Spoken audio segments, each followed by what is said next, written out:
啱啱11點鐘想落樓下揾下食呢，就收到張傳單，有間新嘅餐廳喺我住嘅地方附近，咁啊一於去睇下啦。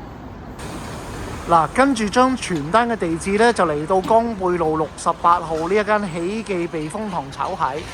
應該呢就係呢一間嘅酒樓啦。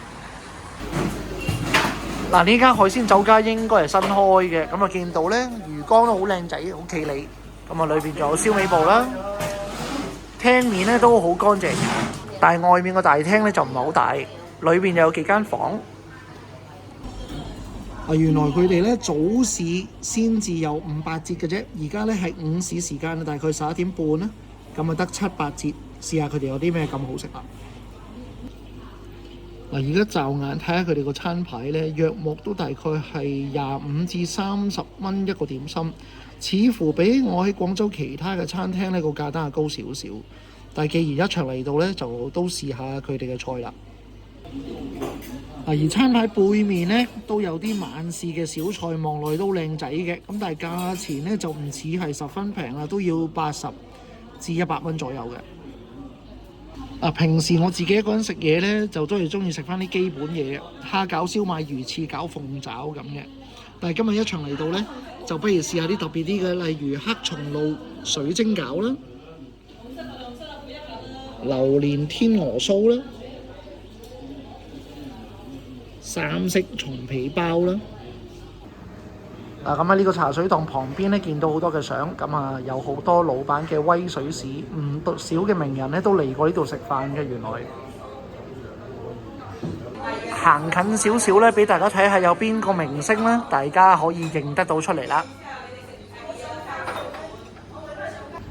啱啱上嘅呢一個咧就係黑松露水晶餃，咁啊見到佢面頭嗰啲黑松露咧，份量都幾足嘅喎。呢個水晶餃咧個皮做得好煙韌，面頭咧嗰個松露咧好出嘅。另外咧，裡面嗰啲嘅菇啦、有筍啦，同埋有少少嘅節瓜啦等等。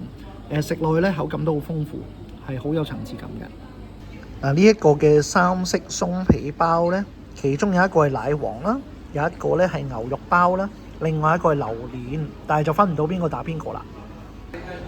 白色呢個原來係奶黃包，咁啊個皮咧做得好軟熟，同埋奶黃咧，我覺得佢偏鹹少少咧，食落去咧個蛋黃嘅感覺更加濃郁一啲。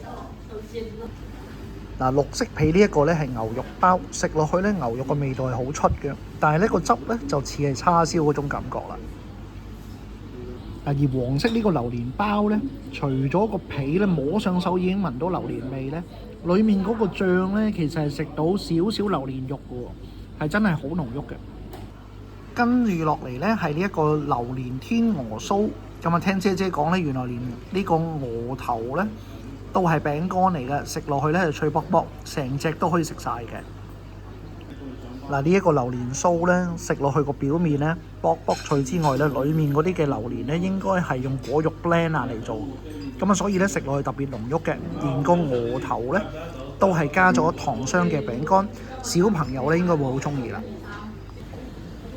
哇！咁快就試完幾個點心，相當之唔錯。咁但係咧就原來仲有7-8折嘅喎，唔知埋單總共幾多錢呢？